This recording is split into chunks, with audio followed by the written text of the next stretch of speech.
Assalamualaikum ukhtifillah. Di video kali ini kita akan membahas tentang afatul lisan. Yang pertama adalah makna afatul lisan. Afatul lisan adalah dua ungkapan yang memiliki arti bahaya lidah. Hal ini bukan berarti lidah selalu membawa mudarat bagi manusia ya, karena lidah juga itu bermanfaat bagi manusia. Dengan lidah, seseorang dapat berbicara dan menyampaikan maksud yang diinginkan. Namun, harus kita sadari pula bahwa betapa banyak orang yang tergelincir karena lidahnya.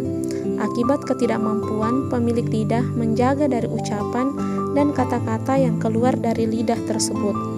Karena itu, sangatlah urgen atau penting dalam kehidupan seorang muslim memahami bahaya dari lisan, sebagaimana juga memahami akan manfaat dari lisan tersebut.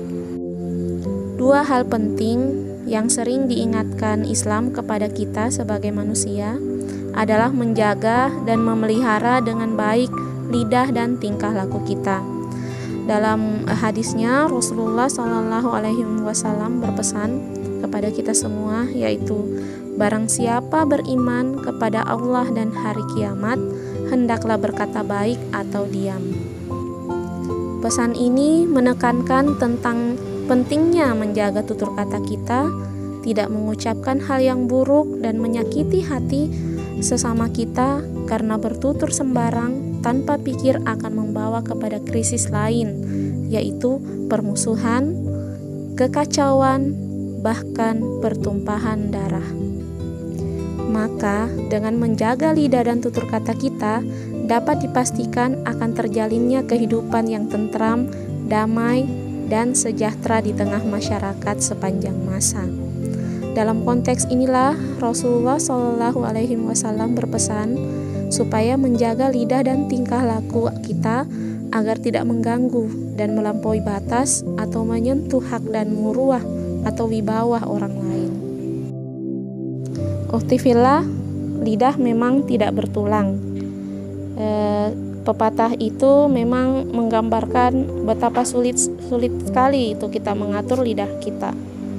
Terkadang dalam tempat-tempat perkumpulan, misalnya ya, keadaan menjadi semakin seru, bahkan akan menjadi segar bila ada seseorang yang misalnya menyodorkan gosip baru ya, terlebih lagi bila sang pencetus gosip ini pernah merasa dirugikan oleh sang calon pesakitan. Yang ini bisa jadi akan tambah seru ceritanya. Mungkin dia pernah disakiti, disinggung, dipermalukan, dijahili, ataupun yang serupa dengan itu. Maka rem lidah ya benar-benar itu saat itu blong gitu atau hilang. Apalagi di masa pandemi ini, memang mungkin kita tidak bertemu secara fisik ya, namun terkadang komunikasi kita itu lebih banyak ke online atau secara di internet. Kemudian terkadang sadar tidak sadar kita misalnya membuat sesuatu gitu, seperti status baik di Facebook, di WA, di Instagram dan medsos lainnya.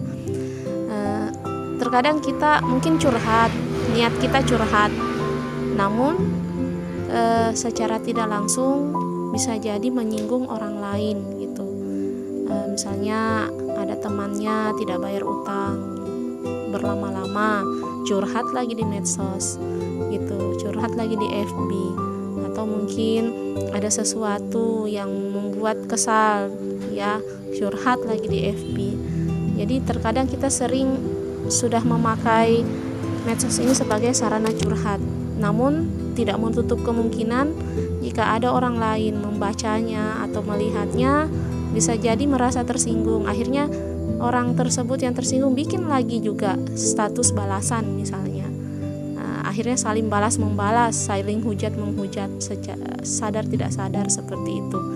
Oleh karena itu, baik saya pribadi maupun ukhtifillah semua, mari kita banyak-banyak beristighfar, meminta ampun atau memohon ampun kepada Allah Subhanahu wa taala agar dosa-dosa dari lidah kita itu dihapus gitu ya, atau dikurangi. Paling tidak mudah-mudahan kita terhindar dari hal-hal yang merugikan orang lain dari lidah kita. Yang kedua, uktifillah, hakikat lidah. Lidah adalah salah satu dari nikmat Allah Subhanahu wa taala. Manusia wajib memeliharanya dari dosa dan kemaksiatan, menjaganya dari ucapan-ucapan yang bisa menimbulkan penyesalan dan kerugian. Lidah ini juga akan menjadi saksi pada hari kiamat kelak. Dalam Quran surah An-Nur ayat 24, Allah Subhanahu wa taala berfirman, pada hari ketika lidah, tangan, dan kaki menjadi saksi atas mereka terhadap apa-apa yang dahulu mereka kerjakan. Perlu diketahui uktifillah, lidah juga termasuk nikmat Allah Subhanahu wa taala yang sangat besar bagi manusia. Kebaikan yang diucapkannya akan melahirkan manfaat yang luas, dan kejelekan yang dikatakannya juga akan membuahkan ekor keburukan yang panjang. Karena dia tidak bertulang, jadi dia tidak sulit untuk digerakkan dan dipergunakan. Dia adalah alat paling penting yang bisa dimanfaatkan oleh setan dalam menjerumuskan manusia. Dalam hadis disebutkan, sesungguhnya seorang hamba benar-benar mengucapkan kata-kata tanpa dipikirkan yang menyebabkan dia tergelincir ke dalam neraka yang jaraknya lebih jauh antara timur dan barat. Muttafaqun alaih, dari Abu Hurairah. Ya, nauzubillah min zalik. Semoga kita terhindar dari bahaya lidah yang